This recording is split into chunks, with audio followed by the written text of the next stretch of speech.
kelima ada nama seseorang, namanya Mulyono. Nah, ini Mulyono siapa? Kita belum tahu karena ijazahnya belum kita lihat. Dan ini jadi pertanyaan, apakah Mulyono yang ini ataukah Mulyono yang lain? Ataukah jangan-jangan ada dua Mulyono? Sudah buktikan melalui ahli, ya, 2 orang ahli kemarin, bahwa pencekalan itu tidak sah karena tidak diberitahukan sebelumnya. Setelah pencekalan dibuat tidak diberitahukan dalam jangka waktu 7 hari. Kemudian kita juga mengatakan bahwa surat ketetapan tersangka juga tidak sah karena perkembangan sprindik mulai dari sprindik 1, sprindik 2, sprindik 3. Sprindik 1 diberikan 14 Juli 2025, tapi sprindik 2 itu tidak diberikan kepada Mas Roy pada tanggal 15 Januari dan sprindik 3 tidak diberikan pada tanggal 30 Maret. Dan tadi dikatakan oleh ahli, terutama Pak Didit Wijayanto, mengatakan bahwa sprindik itu penting bagi tersangka agar tersangka mengetahui perkembangan kasusnya. Jangan disepelekan. Karena kalau ada sprindik baru berarti ada perubahan. Nah, perubahan itu entah itu perubahan misalnya formasi penyidik, apalagi perubahan pasal, maka seharusnya itu diberitahukan. Karena dalam pengalaman ahli kemarin mengatakan dia menolak diperiksa oleh penyidik yang tidak tercatat atau dia tidak diketahui sebelumnya. Jadi ini adalah hak-hak tersangka dalam rangka yang namanya equality, ya, equality before the law. Karena itu dengan tidak dibantahnya keterangan-keterangan dari ahli yang kita ajukan kemarin, seharusnya, sepatutnya bahwa hakim menerima ini sebagai sebuah kebenaran karena tidak dibantah. Karena dia tidak mengajukan ahli lain yang mungkin bisa membantah pendapat ahli yang sudah disampaikan kemarin. Nah, berdasarkan hukum acara seharusnya kita dimenangkan seharusnya, ya. Tetapi kan kita tidak tahu karena ini nuansanya ada nuansa lain yang tidak selalu yuridis ansih.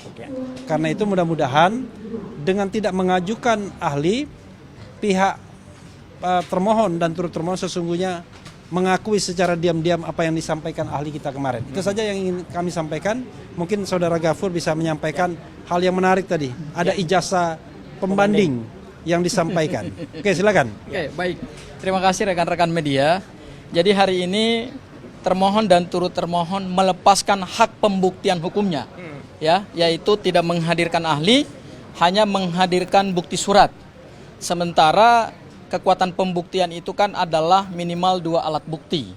Kalau hanya bukti surat saja tidak diperkuat dengan pendapat ahli, atau saksi, maka sesungguhnya kedudukan dari pemohon dan termohon yaitu Polda Metro Jaya dan Jaksa Penuntut Umum untuk melakukan pembuktian terbalik dalam membantah dalil-dalil kami, ternyata mereka tidak gunakan hak hukum tersebut.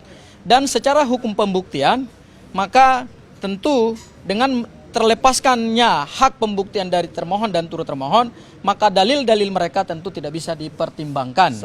Seharusnya tidak bisa dipertimbangkan. Nah, yang menarik lagi adalah dari pemeriksaan ahli kemarin, pendapat ahli sudah sangat clear bahwa pra peradilan ini sah yuridis secara hukum untuk membuktikan apakah ada kesewenang-wenangan atau tidak. Dan tadi di dalam daftar bukti surat yang dihadirkan terutama oleh pihak Polda Metro Jaya terkait dengan pencekalan, ternyata pencekalan yang dimohonkan oleh Polda itu dimohonkan 2 kali, Mas Roy. Ya. Pertama dimohonkan pada tanggal 7 November dan Desember. Pada tanggal 7 November untuk 20 hari. Ya. Pada saat bersamaan Mas Roy diumumkan sebagai tersangka dan teman-teman yang lain. Kemudian juga setelah itu dimohonkan juga untuk yang kedua kali pada tanggal 19 November. Ya. Untuk 6 bulan. Ya. Dan dalam 2 surat permohonan pencekalan ke imigrasi tersebut, ya, tidak ada tembusan yang disampaikan kepada para tersangka. Dan kemudian tadi juga penyidik Polda Metro Jaya tidak membawa surat penetapan pencekalan dari imigrasi. Jadi kami ini juga tidak tahu sebenarnya Mas Roy ini ditetapkan pencekalan oleh imigrasi menggunakan surat apa. Karena suratnya juga tadi tidak dibawa. Nah, terkait dengan pra peradilan yang katanya saya ikuti kemarin dalam persidangan yang hanya untuk mengulur-ngulur waktu, membuat ketidakpastian hukum, justru hari ini sebenarnya kami ingin agar ahli dari Polda Metro Jaya maupun Jaksa Penuntut Umum itu bisa hadir. Sehingga kami bisa melakukan, bisa men-challenge ahli tersebut, ya, terkait dengan dalil dari termohon dan turut termohon terkait kepastian hukum. Karena begini, pedoman pemidanaan kita di dalam KUHP yang baru itu telah mengubah perspektif hukum pidana lama warisan kolonial Belanda. Kalau KUHP lama Wetboek van Strafrecht, memang masih ada perdebatan antara kepastian hukum, keadilan, dan kemanfaatan hukum. Dan apabila ada benturan antara kepastian dan keadilan hukum, biasanya hakim akan mengutamakan kepastian hukum. Tetapi ingat bahwa rezim hukum pidana kita telah mengubah paradigma tersebut. Diubahnya di mana? Coba teman-teman nanti melihat dan membuka, sayangnya ahli tidak hadir, saya mau challenge ahli, buka pasal 53 KUHP yang baru terkait dengan pedoman pemidanaan. Jika ada pertentangan antara kepastian hukum dan keadilan, maka KUHP baru kita menegaskan bahwa hakim harus mengutamakan keadilan. Artinya keadilan kedudukannya sekarang dengan KUHP baru lebih tinggi daripada sebuah kepastian hukum. Oleh karena itu, permohonan pra peradilan ini jangan hanya dilihat terkait dengan kepastian untuk melakukan pemeriksaan terhadap pokok perkara, ya. Tetapi juga harus dilihat dalam perspektif perubahan paradigma penegakan hukum pidana dalam KUHP baru, yaitu apa? Ada hak tersangka untuk mencari keadilan karena permohonan pra peradilan telah merinci 9 upaya paksa dari mulai penetapan tersangka, penangkapan, penahanan, penggeledahan, penyitaan, pemeriksaan surat, kemudian pemblokiran, penggeledahan, dan yang terakhir adalah pencekalan ke luar negeri. Ini kan harus kami uji satu persatu. Coba saudara bayangkan, kalau kami tidak menguji soal pencekalan, maka sampai hari ini pun kami juga tidak pernah tahu bahwa ternyata pencekalan itu sudah kadaluarsa. Dan itu sendiri disampaikan dalam jawaban termasuk juga duplik dari termohon. Tetapi alhamdulillah dengan pra peradilan ini pelan-pelan kita membuka kesewenang-wenangan aparatur penegak hukum dari mulai penangkapan, penahanan, penggeledahan, penyitaan. Sekarang pencekalan, ternyata mereka akui sendiri bahwa pencekalan itu kadaluarsa. Kalau sudah kadaluarsa, kenapa tidak diberitahukan kepada publik? Dan kenapa juga tidak diberitahukan kepada tersangka? Supaya tersangka mempunyai hak hukum untuk melakukan perjalanan ke negara manapun sepanjang itu tidak mengganggu proses penyidikan dan proses penuntutan. Ini kan sesuatu yang kemudian baru terbuka dalam proses pra peradilan. Kemudian yang terakhir, tadi saya disebut oleh Bang RH ada ijazah pembanding. Nah, ini menarik para sahabat AGS, ya. Sahabat kita semuanya. Sorry, Jangan buat. sorry. Iya, mohon maaf ya, saya saking semangatnya nih. Ya, jadi di sini para awak media, soalnya nama saya AGS soalnya ya. Jadi para awak media, saya ingin membuka sedikit siapa saja pemilik ijazah pembanding. Ya. Ini berdasarkan tadi saya teliti dari daftar barang bukti yang dihadirkan oleh penyidik Polda Metro Jaya dan kemudian adalah jaksa penuntut umum. Ya. Ada, cek lagi ya. semua itu. Saya baru mendapatkan 7 ijazah pembanding, ya. Nanti silakan dikomentari oleh Mas Roy ya. Yang pertama adalah Mustoha. Ya. Kemudian yang kedua Hardanto. Kemudian yang ketiga Evi Julia Setiawan. Yes. Keempat Fronojiwo.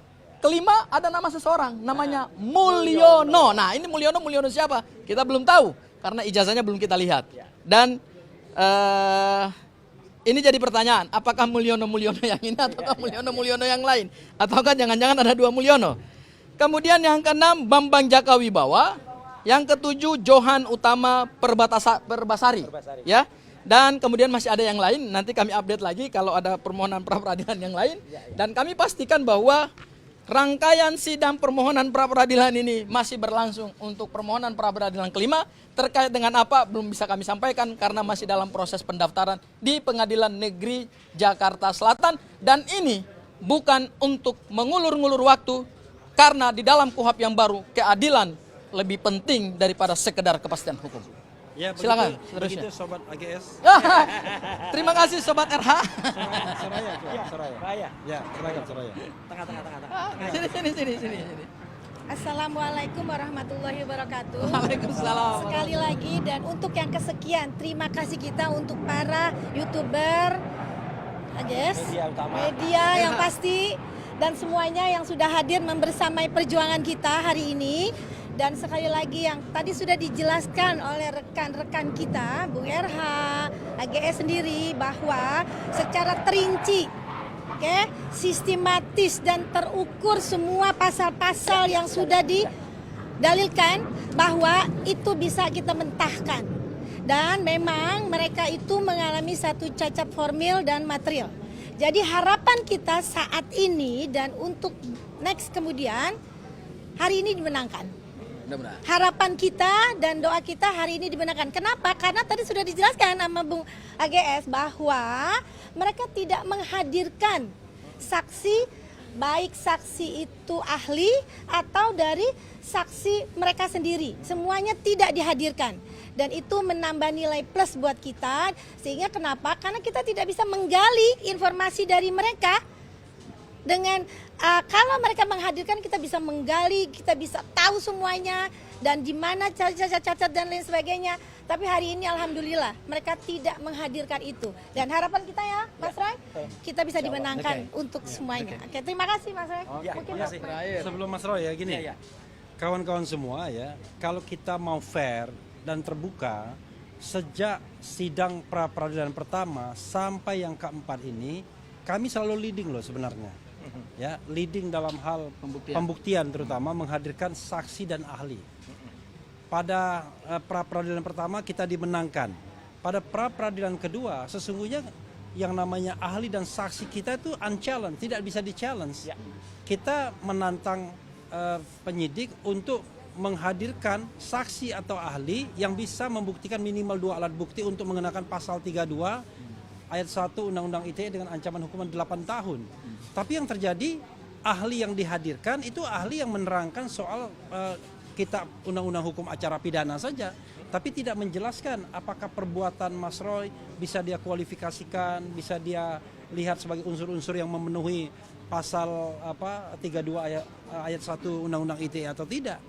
Dan kemudian juga pada permohonan yang ketiga, kita juga leading sesungguhnya. Tapi kemudian putusannya dianggap kurang pihak. Ya kan? Nah, yang keempat ini kita juga leading. Gak sempet baca?